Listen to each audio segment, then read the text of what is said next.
Hello and welcome to Wires from the Deep, a Silo Series podcast. Today is Friday, December 13, 2024, and you're listening to episode 20, Jumping the Silo. My name is Crystal Watanabe. And I'm Angela Traficante. And we're going to break down episode 5 of season 2, which is called Descent. But we're going to do our breakdown a little bit differently than we have in the past because one of the biggest complaints I had about this episode was that it was like I think last week I had said that I didn't like how it was jumping all around and like the scene breaks were so short, and this episode was even more of that. So it felt like it made more sense for us to just focus on the different storylines as like cohesive storylines instead of just going through a chronological episode thing. So Yeah, I agree. It was very jumpy last week too, but I think this week it was even more jumpy with how quick some of the cuts were. yeah. And like I was trying to think of a way to put how I felt about it, and I think what I settled on is that so there's basically 6 different storylines that we're following. So it was like reading a book that had 6 point of views, but each chapter is only like a page or like even just a paragraph long, right? Some of them were really really short, and so I found that really distracting. I mean, I could follow it, but it was just very distracting for me. Yeah, I think I said this last week when we were talking about the cuts, and that like the cuts to me really need to be like smartly done so that you're Has cutting between purpose. scenes that sort of make sense together to like Hmm. juxtapose. And I didn't feel like that was happening last episode, and I'm not sure I felt like it was happening this episode either. It just felt like cuts for the sake of, moving to Yeah. the next I mean, person. the audience is smart enough to know that these things are all happening at the same time. I mean, we don't need to be jumping between here and here and here every like 10 to 20 seconds just so that we understand that this is happening while this is happening, right? So, Yeah, and I think in some cases it makes it seem like things are taking longer than they are yeah. because there's so much time between every like beat of action. So I think it almost might be detrimental because not a lot of time has passed since the end of Mhm. season 1 overall. Mhm. Like it's been days, and it kind of almost feels longer because we're like not like, I don't know, because like some of the stuff isn't happening together, and like we're not like going through some of it as quickly as we could. But anyway, we can talk about that later because I think we're going to have some things to say about the pacing. Yeah, I think probably one day goes by in this episode because we see like the Sims like they go to bed, and then we see Lucas and he spent one day in the mines basically, right? So that give us some time markers. Yeah, we see Rob and Camille in bed at night at the end of their Yeah. timeline, I think. So his All name right. is Rob, right? On that, yeah, on that note, our agenda has us starting with The Sims because I think that's what one of the earlier scenes are. But basically, it starts them off where they're discussing Bernard. They're basically talking stink about him, only to find out that oh my god, he's in their kitchen. Probably he can probably hear what they're saying, right? Yeah, definitely. I think that was supposed to be implied. Definitely.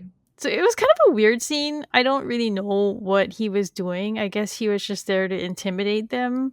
I didn't really get a lot out of that though, because we already got the impression that the two of them are butting heads, right? But basically, Bernard he tells him that he's gonna make him the judge. Yeah, I remember like thought it was kind of funny that he was messing around with their coffee machine because my my husband's like response, because we watched this together, was to be like, don't let him mess with anything I you're know, drinking. especially after um, Sims just cleaned up after what he did with Metal. It's like, dude, don't eat anything he touches. I know. I almost thought it was like a weird little threat, like because he talks about John's and how like she always Oh made her yeah, own coffee, yeah. and he poisoned her with her drink. And I mean, I guess he didn't poison Meadows with her drink; it was the mushrooms. But even still, yeah, his whole like. I thought it was definitely supposed to be this like underlying current of threat, like I'm in your kitchen, maybe doing things, and I've done similar things in the past, and yeah, then he goes on though to, as you I think you were about to say, ask to see a copy of the pact and gives Sims a weird promotion that actually isn't a promotion, really. It's a demotion disguised as a promotion, basically, because he turns him from like the henchman, the henchman guy, and he like turns him into a desk jockey slash politician guy, right? So Yeah, figurehead even. Like I don't even think judges really have any power, whereas Sims was sort of actively wielding power before. yeah. I had actually thought that Meadows specifically was a figurehead because of the state of her, but I guess the position itself is actually just yeah, it's more of a on paper kind of position of power. So, but yeah, we see later that Sims has been demoted because he's pressing the button in janitorial and it's not opening. He can't get into the camera room, and then the door opens and the guy who replaced him, I think his name is Amundsen, he comes out and they're just basically talking and they're having the whole like dick measuring contest and they're asking about the investigation into the suspects or the chase of the suspects, I guess. Yeah, that's basically all that happens in his plot line this episode. It's just spread out from basically beginning to end of episode. Actually, yeah, there was a scene where he's with the Meadows' former secretary, I guess, and she's like talking about his duties and stuff like that, and he's like really like distracting. He doesn't care and stuff like that. But then the last scene of this plot line is Sims and Camille in bed. I don't remember what they're talking about. I didn't really feel like this bed scene was necessary. It just is. Camille is really confusing me. I think she asks him, what he did that day, and he's like, I did paperwork. And I think it's just supposed to be, and I think that combined with the secretary scene is just supposed to be like a reinforcement of how kind of boring and dull the judge's job actually is. It's like you Mm, don't do any real things, you're just in an office signing papers all day. he's cut out of the And action. yeah, he literally has been sidelined, Yeah, and he obviously doesn't like it. And yeah, Camille, I think we're going to talk about a bit later in the next plot line we're going to it's discuss. the But I mechanical one. agree, she's definitely a more prominently mysterious figure than she previously was.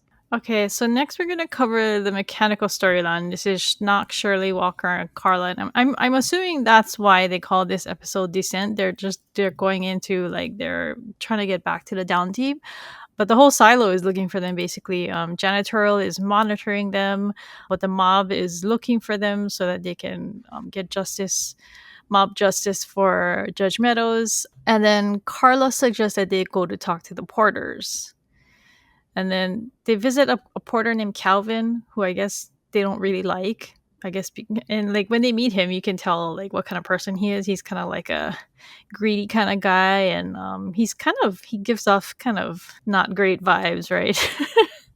Yeah, I mean, clearly he's in it for himself. Did you think it was funny that that Carla still has like a case of alcohol from the Yeah, before times? Like, I was like, wow, that thing's like 200 years old or something. We don't even know, actually, I guess. Like, we just yeah. know that it's older than like 150 years, I but was actually more surprised that he like kind of waves it off because, like you said, it sounds like that would be something super valuable if it's that old, and yet he's just like, "Well, I'm gonna need something more than old alcohol." It's like, oh, okay, yeah, like we currently value 200-year-old alcohol in our world, and it's way easier to get. Like, so that just yeah. yeah, that surprised me that not only did he wave off like any of it, he waved off like I literally think she said a case, which seems like an insane Oh, did amount of she? it, but I think so. Maybe I'm Wow. mistaken, but it definitely was a reasonable amount, like an amount I wouldn't have expected. Yeah. Instead, he says that what he really wants is something that belongs to Jules, and so Walker gives him a multi-tool and says that it belongs to her, and he's like, "Oh, how do I know it belongs to her?" And she's like, "You don't." And so it kind of tells you right away that it's not her. Yeah, I liked what Walker did there though. She like kind of invented that little story to sell the lie a little bit more. Yeah, I love her. She's a smart old lady. She's probably the smartest of that group. Oh, by far. Definitely. But yeah, so they find out they're going to be smuggled out in grain bins, and Carla complains about because it doesn't sound very comfortable. And in fact, it sounds pretty awful because those barrels don't look that big. And she's like saying that Knox isn't going to fit in a barrel, which is true because I don't even know if I could fit in one, and I'm like short. So Yeah, I don't know. I mean, I guess that was probably one of their best options. And then Carla asks about a pulley system, which I found amusing because that's a common question. How come they don't have pulleys? How come they don't have elevators? But yeah, he says that that's illegal, so he won't give it to her. But then, as they're like discussing this, Judicial comes knocking because I guess the porter called them in because he wanted to collect the bounty, so they run away. And then Carla is struggling while they're walking, and Walker suggests that they split up. So Shirley and Knox head off on their own, and Walker and Carla go to like some kind of like cafe or something, right? And then Carla tells her that she needs to leave her too because she I don't know, did she say that she can't go anymore, or does she just acknowledge that she's slowing down? I think she both acknowledges that she's slowing Walker down, and she also mentions that people recognize her, whereas they don't recognize Oh, Walker because Walker's been in she's hiding been for hiding. 25 years. So Carla was like, trying to cut the damage. She was like, Mm, Walker has a chance of getting away without me, but I'm head of supply, so people know who I am. yeah, so they kiss goodbye, and then Carla is arrested. Shirley and Did Knox you know they were together? Are they oh, that together? was Did I miss that? they were I missed previously that. together. That was like from season one. There was like some painting of a young Walker with a girlfriend, presumably, and so when she goes to see her, yeah, it's implied that they used to be together before that whatever happened 25 years ago. Oh wow, yeah, I totally missed that, or at least totally forgot about it in the last year or whatever. Yeah, because I think we had been speculating last season who that lady was. Some of us had thought maybe it was Judge Meadows, but it turned out to be Carla. So Shirley and Knox end up fighting with some actual people. I guess they're running down the stairs and they get recognized, and then they start fighting. And as they look like they're about to like get their asses handed to them, Camille shows up and she's wearing a raider uniform. She's not currently a raider, right? She's a former raider. She's a former raider. Okay. So it made me wonder, like, did she keep her uniform or did she just go get one? Or Yeah, I don't know. But I do distinctly recall when this is reported to Bernard later, they say a former raider, and then he okay, says, "Who is okay, it?" So yeah, I don't know how she got that. yeah. So we're recording this early today because normally I watch the episode at the watch party, but two of my kids are sick and they're losing their voice, so I wanted to record this before I lose my voice too. So I've only watched episode once at this point, so I'm not as prepared as I usually am. So Camille like makes it sound like she's on the side of the mob, but she also just wants justice kind of thing. And but then she whispers to Knox that she just wants to save them basically because the mob is about to. What did she Yeah, say? and She this is says, "Come kind of with." She gives him like a "come with me if you want to live" kind of line, right? basically, yeah. Which starts opening up these mysteries about her, because I don't know about you, but I didn't see this coming at all. Like Mm, I didn't see any motivation for this particular move, so I'm wondering what she's doing with it. yeah. After I watched the episode, I was like, I don't know what she's doing. It certainly doesn't make Knox look, or sorry, it certainly doesn't make Sims look good that she did this. So yeah, you have to wonder kind of where she's going with this. Yeah, because that's why I was confused because I was like, is she trying to make him look good or trying to make him look bad? Because maybe she's trying to make the other guy, the replacement guy, look incompetent, but she's also like doing treasonous kind of things, basically, right? She's working against IT and what the raiders are doing, so that's not good. So it's yeah, I find it. She's Yeah, she's clearly very smart, and like in that opening scene when she's talking about the pact and stuff to Bernard, like all I remember thinking is like she's way smarter than Yeah, Sims is. So I'm yeah, wondering if she's angling for something. Like could she be angling for, IT shadow or some other yeah, thing that yeah. she thinks if she shows enough like initiative, Initiative, yeah. Bernard will be interested. I don't know, but that's a dangerous. Because she does work in IT, right? So she has like technical know-how. But yeah, I had joked about that too. I was like, oh, maybe she's just trying to make everybody look dumb so that she can get the shadow job too. So but yeah, so she takes Knox and Shirley to a janitor closet. And I thought it was the janitorial closet because she talked about how there's no cameras on that level. So I thought that was gonna. I for some reason I thought she was gonna open the door and Sims was gonna be inside or something. I don't know what it it's weird. But it turned out to be an actual janitor closet, and there's like some guy who's like in a doghouse with his wife who's like living in that closet or something, right? Yeah, and he apparently owes something to Camille. Like Yeah. that was a very threatening conversation. Yeah. But yeah, so they basically just stay in there. There's like a bed and everything and all his things and stuff like that. And she like tells him to put on some pants and go home or something. And then Bernard has told Amundsen to put up a barricade. I went back and I looked, and he says to put up a barricade on 130. So that's where that is. That's an important thing to note. So the Raiders block that off, and they kind of put up kind of a menacing looking fence. It's got like big nails or big pointy spikes at the top and everything. But basically, I mean, they show Sandy there, and she basically can't get home, right? Yeah. I guess she was at work and she can't get home now. And then Walker's trying to get by, but she can't because she's stuck above 130. And then they go back to Knox and Shirley says that when they leave, Yeah, they they're should just go up arguing and about not what to down. do. Yeah. So they go back up and they go back to the porter, and they take Walker's multi-tool back, and then I guess they disguise themselves as porters, and they also take that pulley thing that they were talking about earlier. Yep. Yeah, and tie him up and leave him there, which felt a little satisfying, I guess. Yeah.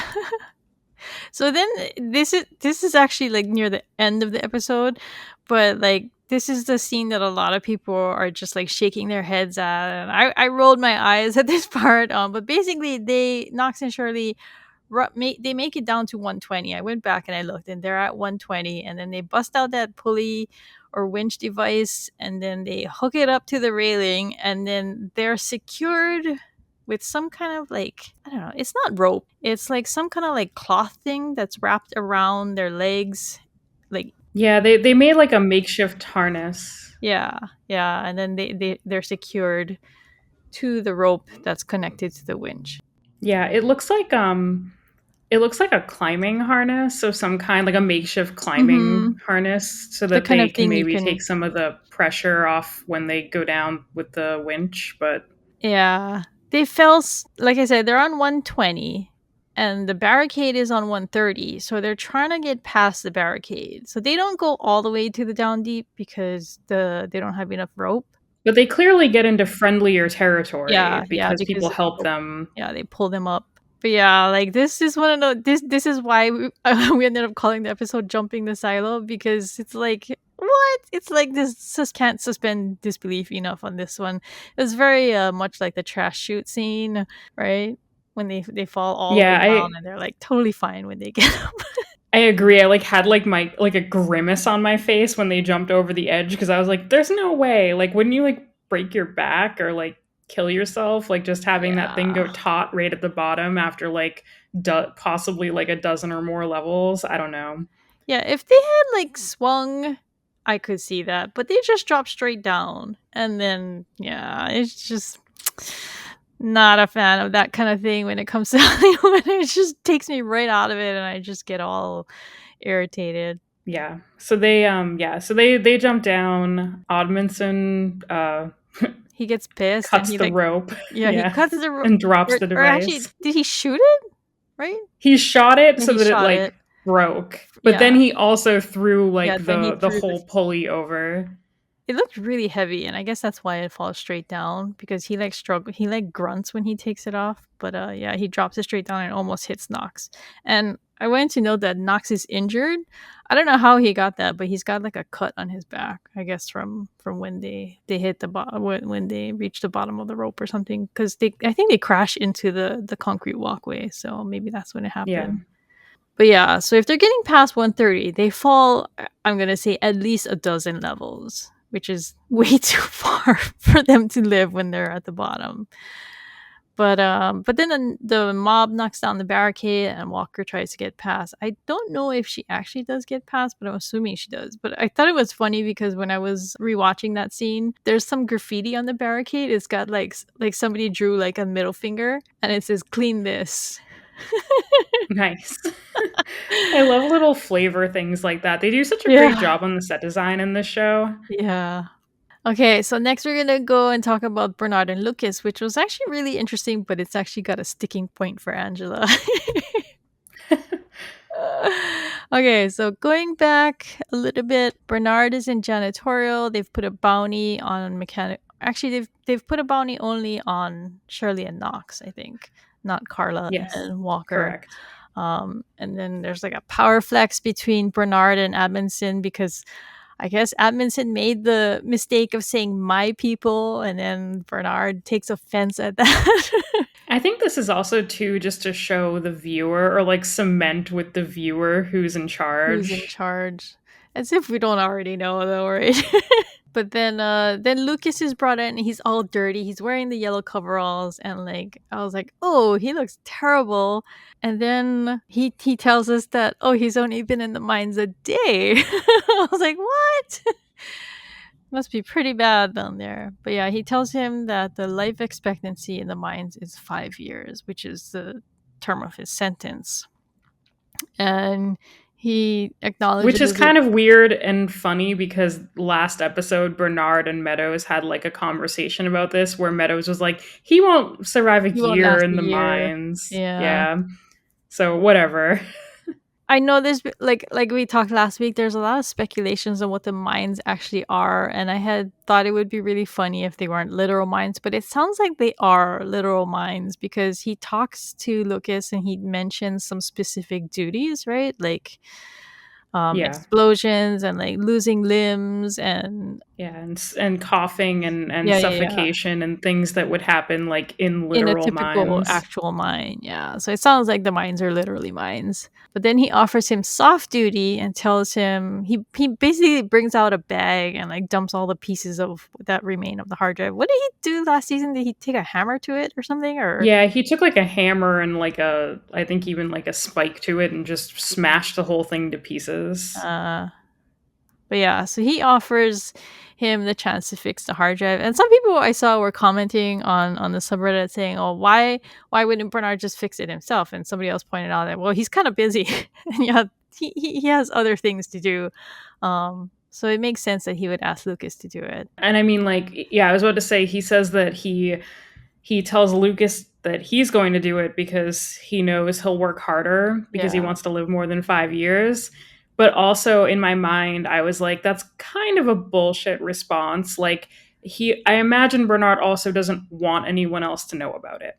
So if he has Lucas repair it, then he doesn't have to bring anyone else into this and have this knowledge like possibly out there or have to deal with someone else who has this knowledge.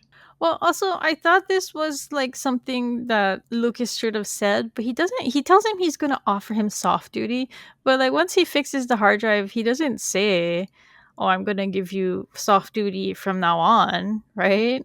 Like he doesn't make sure that the terms are set that he's not going to go back to the mines after he fixed the hard drive, right?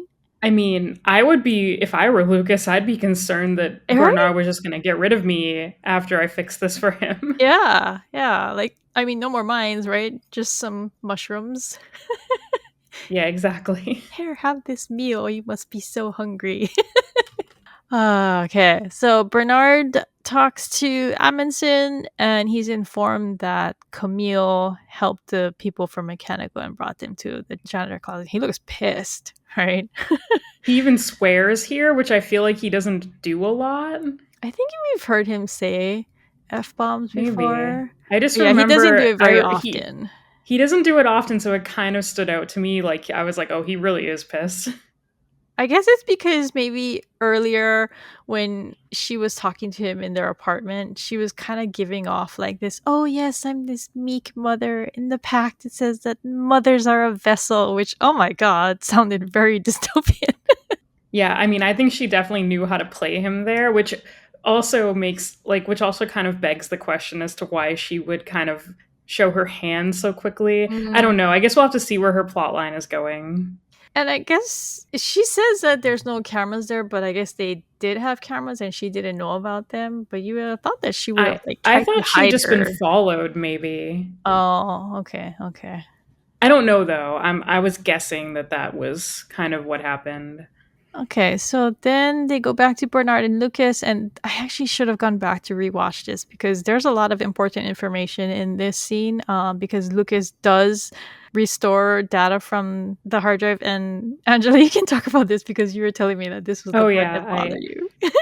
yeah, so like speaking of like unbelievable, unrealistic things that happen in this show, of which there are a lot of, I found it very hard to believe that they would have been able to restore the platter on this hard drive, because when they showed it, it was shattered to like pieces. Like it was just like cracked and in like it looked like, a disintegrated phone screen. And I we in this current time, our present in the real world, we already can barely fix things like this. So I found it very hard to believe that Lucas would be able to fix a spinny hard drive like in with whatever tools he was given in an office in like 2 hours. Yeah, But it wasn't very long, right?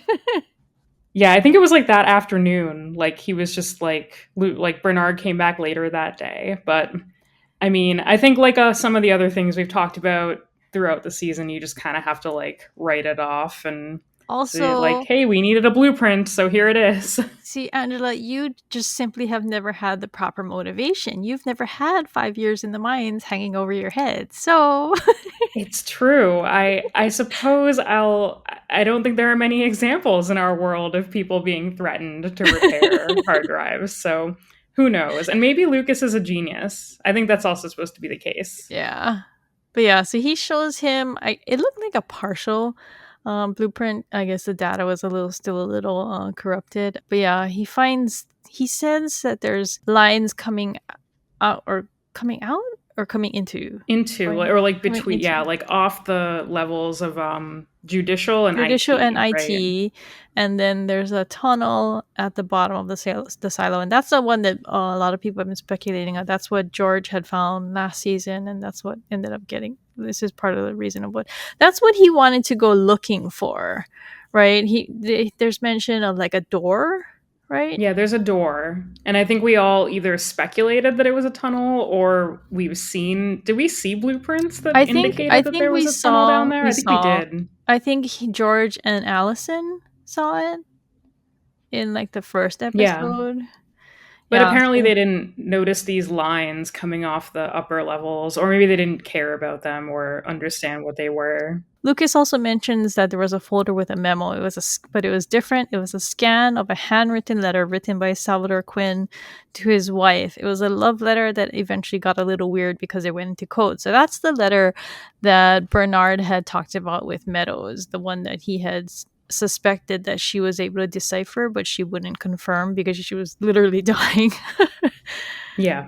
The last of it, he goes back down to janitorial and he finds out about, I guess, the jump.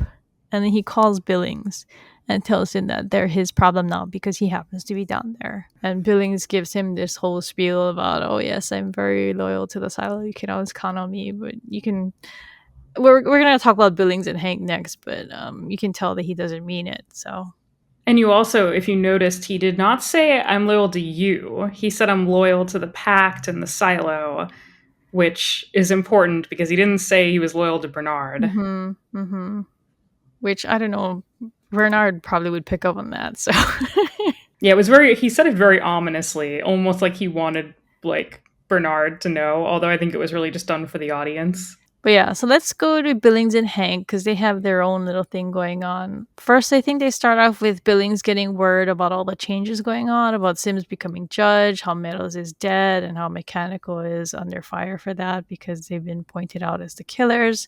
And then Hank tells him that tells Hank that he has the syndrome and that he's been given an exemption, but it kind of makes he doesn't seem happy about it, right? Despite what the position gives him. So he sounds very Yeah. conflicted about it. And it actually looks like he's getting a lot worse, right? Yeah, I think he's been getting worse the whole season. Like, is it made worse by stress? I think. I don't remember. Yeah. And so Hank says that he might have a lead on Patrick. So they go to the cafeteria where they talk to someone who Hank says, like, he's noticed that she might be taking food to Patrick. And then eventually they go and they find Patrick in a dark in a dark tunnel, and he's injured because he got shot in the shoulder. But it's not clear how he got away, right? I thought they had said that Judicial took him, but maybe what happened was Judicial took him to the morgue and they put him there because he looked dead, and then he got up and walked out. Do you think that's what it was? I don't know. I don't remember what they specifically said, so I guess maybe he did simply get away without being caught. Because it sounded like he was in the morgue, and because like Hank was saying, oh, there were two bodies in here, but no, there aren't. But since Patrick got away, it sounds like, yeah, they brought him to the morgue and he left, and then they took Cooper's body too. So How did they know to find him in that tunnel? I didn't really make that I'm not connection. really following that either, so I might have to pay more attention to that when I watch it today at the watch party. So does like Hank just know about that maybe and knew that like that was a place people could hide since he kind of has like an inn down there with people? I guess I I don't don't think know. I don't think Patrick knew where it was, but since Hank probably knew the lady that he saw in the cafeteria, maybe he just assumed that maybe that's the best place that he would have hidden her. And yeah, because Hank is from down deep, so I think he probably knew Yeah. where that place was. So, but Patrick says that the pack is only written to keep everyone in line. And I've said before, but I really like Patrick, and I liked him here too, because he just has so much like fight in him. You know, he's got a lot of life. He's a very interesting character. He tells Billings that when he helped Jules that he was then bagged and gagged, so he was basically punished just for helping her. And then Billings takes out a page that he took from the book in Jules's apartment. And for those of you who don't really remember this, I don't remember how, but Billings found the Georgia guidebook in Jules's apartment, and he was really scared by what he saw, but he still took out a page, I guess because he was just fascinated by it, and he folded it and he kept that, and then I think he burned the rest of the book. But he shows it to Patrick, and I think he does that just to show him that he can be trusted, right? Like he's just showing him, oh, I Yeah, have this that's the impression contraband. I got. Yeah, he's just like, I have this, and I would be in a lot of trouble, so come with me, and then you have this leverage over me. So Patrick tells him that if he'll get him a doctor, he'll tell him everything he wants to know. And so at this point, what can Patrick tell him? Because he's the one who saw the cleaning video, right? The Jane Carmody cleaning video. He watched He that saw with the Danny. video and he also I guess has some knowledge about like presumably Sims hired him to do all that Yeah, stuff. yeah. So I guess he kind of has that information as well. He was there to like stir To up the mob. firebomb, yeah, Yeah, to to firebomb the mob. Molotov cocktail Yeah. thing. So I guess he has like some information because he can kind of. You have to remember how little I guess Billings actually knows about all of this. So Mm-hmm. Patrick can fill in like a lot of the gaps for like how Jules had knowledge and what happened and who the major like players are. I And guess actually, because he can tell him about what Sims told him about the drug, right? yeah, so there's like a lot he can sort of make clearer for Billings that I think Billings is probably like kind of on the edge of, but he doesn't quite know how to put all the pieces together. He has like all the knowledge of the dark side of things, right? Yeah. And so I think also like this, so just to go back for a moment, I think it would be after this that Billings gets the radio call from Bernard. Hmm. Like, I think he's standing in the tunnel still, even maybe when he gets Yeah. that. I'm not sure. No, actually, I think they're in somebody's apartment because after, like, when Billings is telling Bernard, "Oh yes, I'm very loyal to the silo," you can see Patrick in the back, and he's like lying on a bed, and somebody's tending to him. Oh, So, okay. So yeah, yeah, so I so think he's he's like, getting worked on. yeah. So Billings is on the verge of finally learning things, basically. Hopefully next next episode. All right, so next let's go to Dr. Nichols. I kind of I finally liked these Dr. Nichols scenes. So there were just a couple. Basically, one where he's helping treat people outside of medical that are on the stairs because they were injured in the riot, and he encounters Billings' wife who has the baby strapped to her, and she's still helping people while she waits. She's, I guess she's not a doctor, she's not a nurse, but she's like, what does she call herself? I don't even remember. She's more like a holistic kind of person, I think, right? Because she was the one who had like some kind of alternate treatments for her husband with his syndrome and things like that. Like, I think she had offered him tea and stuff like that that she had heard helps or something like that. It helps with the tremors. I vaguely recall stuff And I like that. mean, that would make sense because she offers whoever she's talking to, she offers them clove oil to like Yeah. for their injury. But yeah, so Judicial comes for him and they take him to Bernard's office and he offers him Jules's things, which is her watch, which I think was a gift from George. That's George's watch, right? Then the badge from Sheriff Holston, and then her multi-tool, which is the one that the guy from the Porters wanted. The um, more they mention these multi-tools, the more I'm like, is this important? Is this like Chekhov's multi-tool here? Like, are we gonna it just seems weird that they offered a multi-tool to the porter and Knox grabbed Walker's multi-tool uh-huh. because it was important, and now we're showing Jules's actual multi-tool. I don't know. It's kind of annoying me, or not annoying me, but just kind of it's a niggling feeling. My editor senses are tingling. So Bernard says that normally he like acknowledges that because they belong to Jules that the items would cause a stir, but he says that he saw Nichols or heard about Nichols helping people outside and that he praised his spirit for helping people.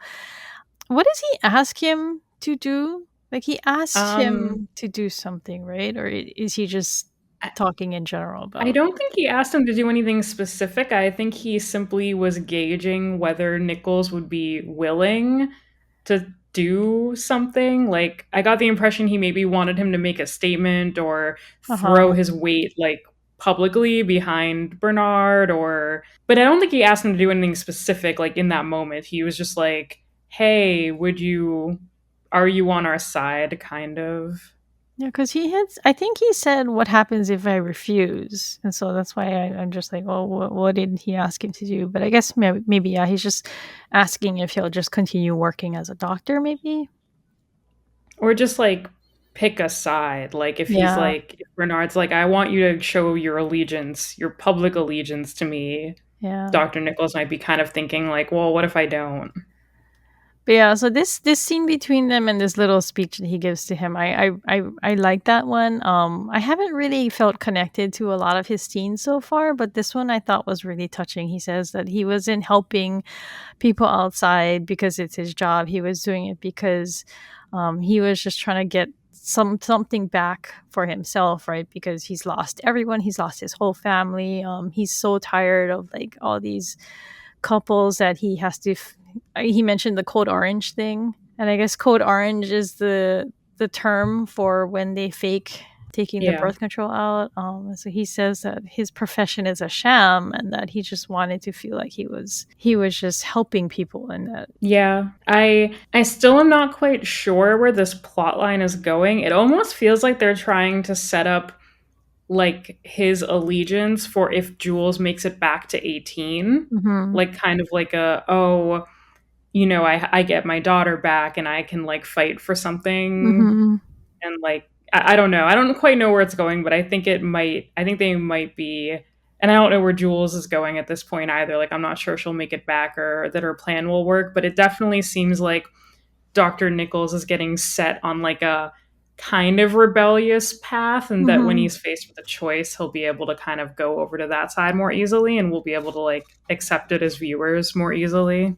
Although I don't know if that was really needed because he's her dad. I mean, and they kind of like reconciled before she went out, right? So I don't know that it would be a complete leap that he needed any kind of push to like side with the rebels. Um, but also I wanted to talk about. Did you notice the look on Bernard's face when he takes Jules's items and leaves? He looks like, I mean, I get that he's pissed because of what the doctor just said to him, but he looks extremely pissed, like weirdly pissed. He has like a look of hate on his face almost, and I didn't get why, I guess. I mean, I think he's just under a lot of stress. I think they've been doing a really good job, and the actor has been doing a really good job of making Bernard just like really cold and Hmm. and evil. Yeah. Like, I mean, the only like emotion or true like remorse we've seen from him is when Meadows was dying. Like she was literally taking her last breaths. He looked really sad. I think that's the only And like even then, real. he turns around and uses her dead body as propaganda like hours later. And like I So, said, washes the dishes too. So yeah. he's cold. All right. So last one is Jules and Solo, and I from the comments I've been reading, people seem really frustrated that not a lot is going on. There's not a lot of progression on her side. I like the solo scenes, but at the same time, I get why people are complaining because, yeah, I mean, it's moving at a kind of like a snail's pace, right?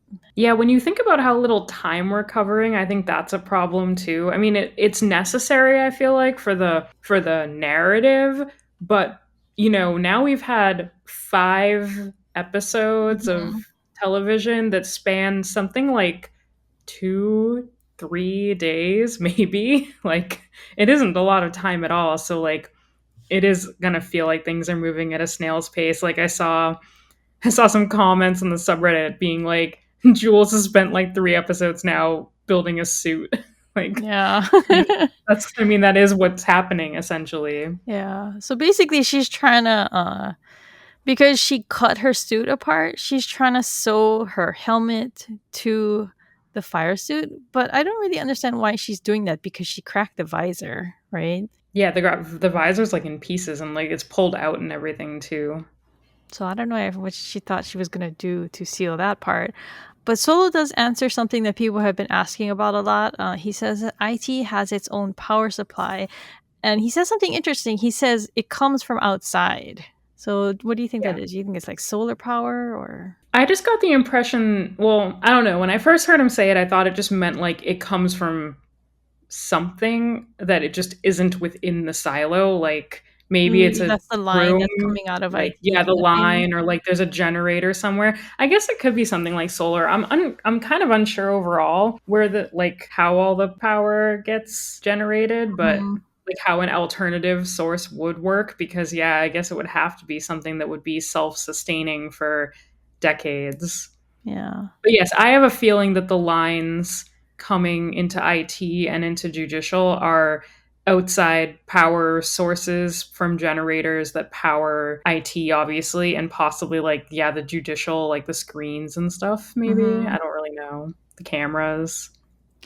So another question that they answer that people have been asking is how the water got so high, and she asks him specifically about that, and he tells her I think that Judicial blew something up, I guess during the fight, and I guess I can't remember what it was. Was it a groundwater pump? Yeah. So Yes, basically, the there's main groundwater pump is like not functioning. so like is that like their water source then, and so it's like there's nobody in the silo to help consume it, or Yeah, I don't know what they were doing with the water, whether they were using it or whether they were getting rid of it, but either way, when you dig that deep, I presume you're gonna start hitting water tables, so Mhm. there's probably an active pump constantly making sure Mm. that there's no water getting into the actual, like, building.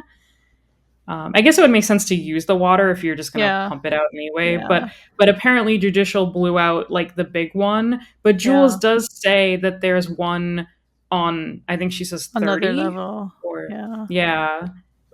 Either way, a much higher level, like it's like an auxiliary pump, Yeah, maybe I something guess. that they can actually get to. But yeah, so they have an Yeah. argument because like he's like, "Oh, like IT is going to be flooded in 10 months, so I need you to help me fix that pump." And she's just like, "Well, my silo is going to die in like days, so can we like focus here?" And so whose side are you on? I felt like Solo wasn't being very reasonable here.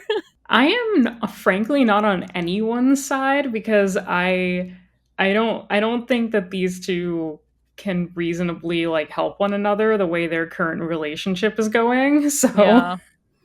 I think Solo needs to fix his own problems and I think Jules needs to fix her own problems and I'm not like I hope they're going to try and bring them together more than they currently have been doing, but it just doesn't Yeah. seem like they can like reason with one another.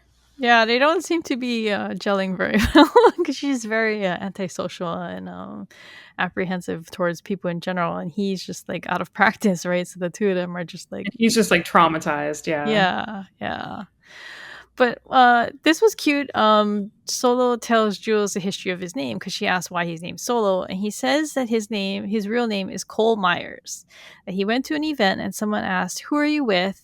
And he said, "I'm Solo." And Russell's kid overheard, and that's how he became Solo. Later on, she finds a picture or a painting, right, of Solo and Trina Samuels, and she can tell that the kid in that photo because they look like teenagers or something, right? Yeah, or like even Yeah, younger, maybe. It's hard to yeah, tell, but like tweens or yeah, it's not. teenagers. And then, so we learned that he jokes about what's in a name, and then she doesn't know what he's talking about. And so we learned that there's different versions of Romeo and Juliet. Juliet is like because he tells her, "Oh, Romeo and Juliet die," and she's like, "No, they don't." Yeah, that was funny.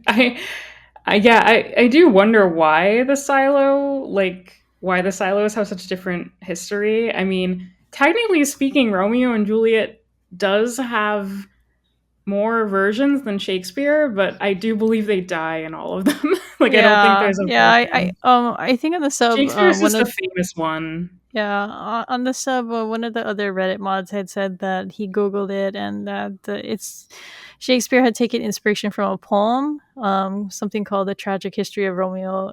Ro- is it Romeo? I think it was Romero and Juliet. I think. So I don't know if that's the version that Silo 18 has. While maybe Solo has the Shakespeare version. Maybe he's I haven't read that version, but I have read the version that's in Dante's Purgatorio, and he mentions in passing this story, and it's similar. So hmm, I do think a lot of the versions have them dying. I just wonder what happened in the before times that even made anyone bring knowledge of Romeo and Juliet in, and yeah. then like yeah, what had it like kind of warp into something different in different I mean, silos. I can see it happening. Like maybe somebody like reads the version. Maybe like somebody's putting on a play and they're like, "Oh, this is too depressing. Let's change the ending." Right? I can believe that in a silo, like you probably want happier things Happier in your things. media than two lovers dying. Yeah. But so in this part, Jules is starting to show signs that she's seriously sick. She's like, she feels faint and she's sweating a lot. And Solo runs to go get her some food. And while he's gone, Jules continues to search IT and she finds some paperwork. She finds an employee handbook. She finds a memo about a missing helmet. And actually, the employee handbook is actually important because it comes back later and that helps Jules figure something out. But she keeps searching. She's feeling more and more sick, and she's like she like has to like grip things to like hold herself up. But she finds paperwork.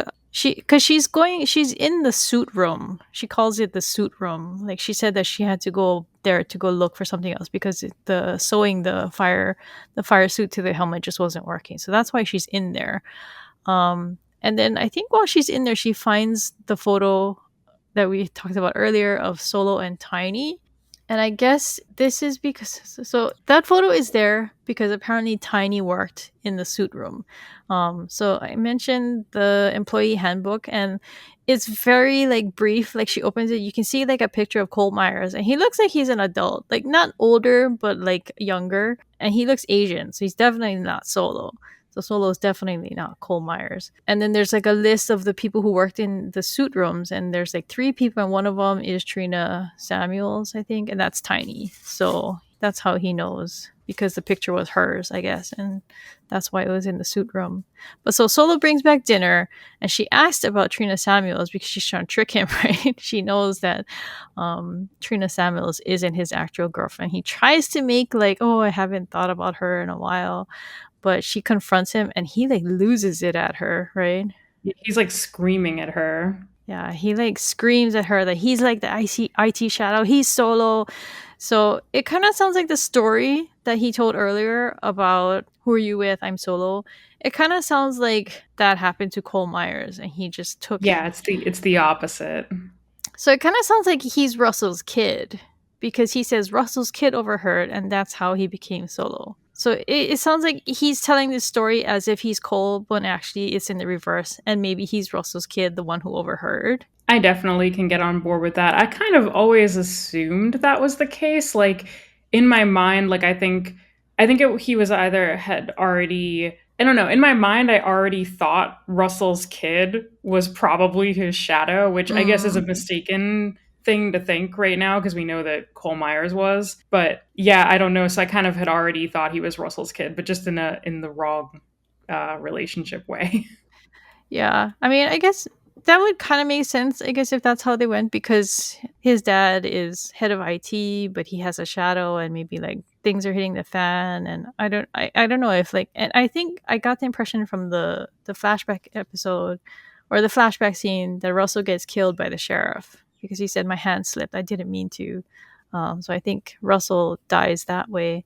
And so I don't Yeah. know. I wonder I guess if that would yeah, leave the Solo we know with the actual Solo somehow. I don't know. or it could be that yeah, I mean, it's hard to know because like it could also just be that Russell had tried to save his kid by, Mm, putting him in the vault or near the vault at the time yeah, of that all this yeah. happened. We don't know where Cole was. He might not even have been there. I saw a lot of speculation on the subreddit about like did Solo kill Cole and take his spot, and I don't know. I don't know if any of that is like known yet. It could have been something completely different.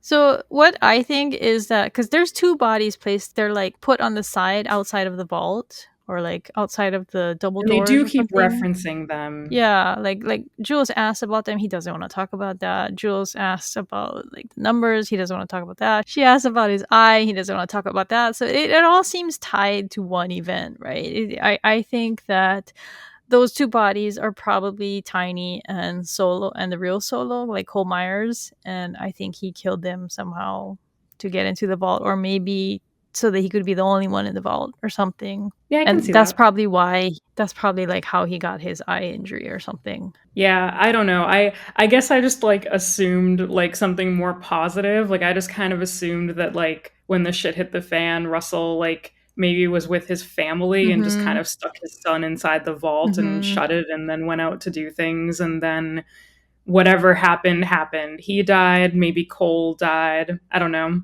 We'll see. I wonder if it's worth going back and like watch it, like rewatching Mm, episode 1, like some of those flashbacks and if you could figure anything out from there or if they had were careful like not to show anything like relevant yet. yeah.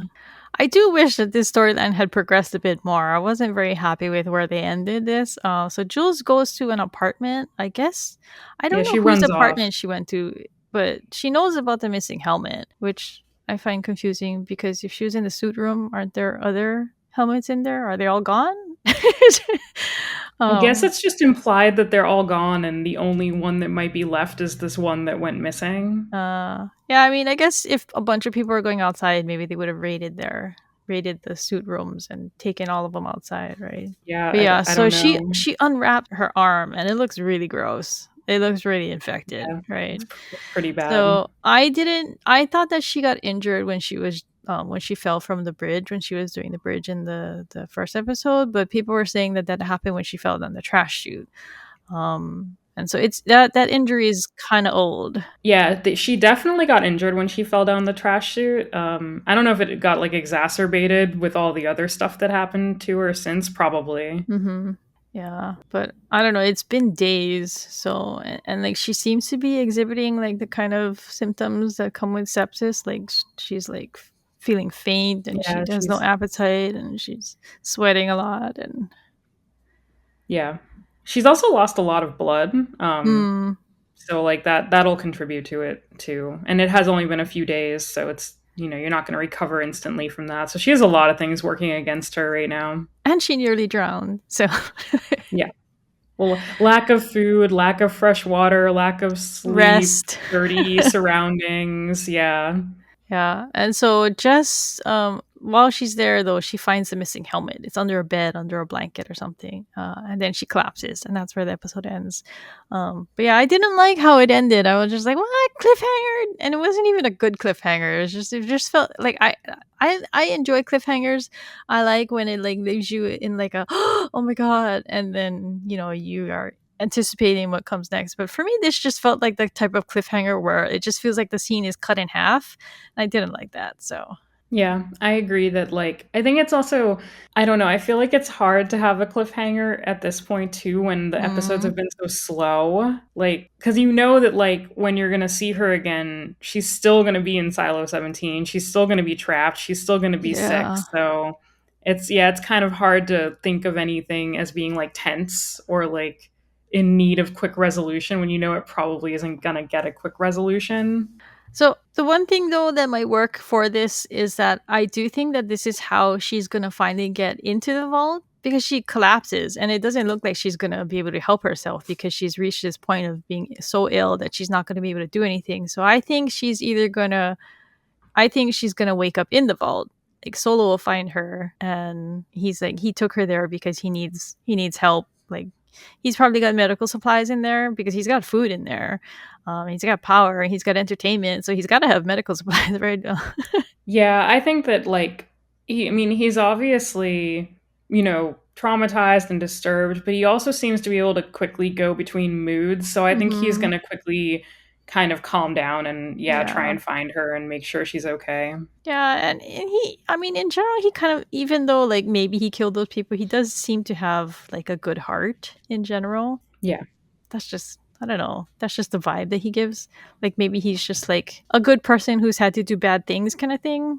I honestly do not think he killed those people. That's like my like unpopular opinion is I see this like a lot. So I'm like I'm waiting for the reveal. I want to know who's right. I want to know if I'm right or Yeah. if like everyone on the subreddit is right. I just think they like were there and trying to get in and then like died eventually, but whatever. We'll see. Yeah, but his outburst didn't really help that a lot. He was kind of Yes, scary, agreed. right? It was kind of scary.